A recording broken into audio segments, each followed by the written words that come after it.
In a small town, nestled near green hills and a gentle stream, there lived a kind and warm elderly woman named Amma. Her home was a simple cottage at the edge of the town, surrounded by a garden, a few fruit trees, and a fence that whispered in the breeze. Amma had no children of her own, and her husband had passed away many years before. But Amma was not alone.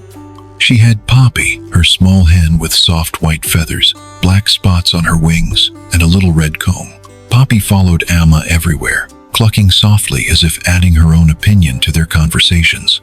The villagers would often smile when they saw the two walking together slowly, Amma with her cane and Poppy waddling beside her like a loyal little friend. Every morning, as the sun painted the sky in orange and pink, Poppy would lay a single, warm, smooth egg.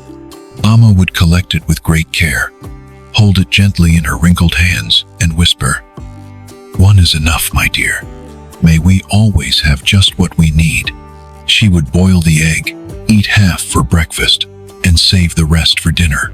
Amma tended her small garden, grew her own vegetables, and lived with peace in her heart. One day, something unusual happened. Poppy laid 2 eggs instead of 1. Amma blinked. "2," she whispered. "Well, now that's generous." She cooked 1 egg and took the second to the market.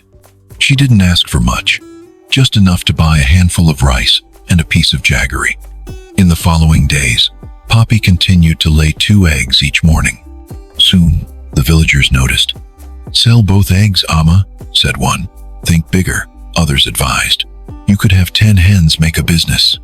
But Amma only smiled warmly and said, "1 for me and 1 to share. That's enough."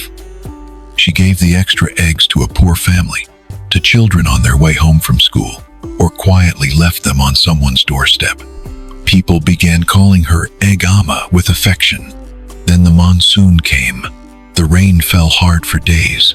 The nearby stream overflowed, and many families fell into difficult times.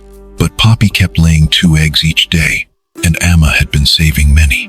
She boiled them, pickled them, and quietly handed them out to those in need, without asking for anything in return. One rainy afternoon, a group of villagers came to her and said, "Amma, why didn't you sell more when you had the chance? Why didn't you try to make more money?" Amma paused, looked at them warmly, and said, "Because true happiness isn't about gathering more. It's about loving what we already have and sharing it when the time comes. I kept only what I needed. The rest was a gift to be shared." Poppy clucked softly and snuggled against Amma's feet, as if in complete agreement. True happiness isn't about collecting more. It's about appreciating what we already have and choosing to share it with kindness. When we lift up others, we lift ourselves, and together we become rich in compassion, peace, and happiness.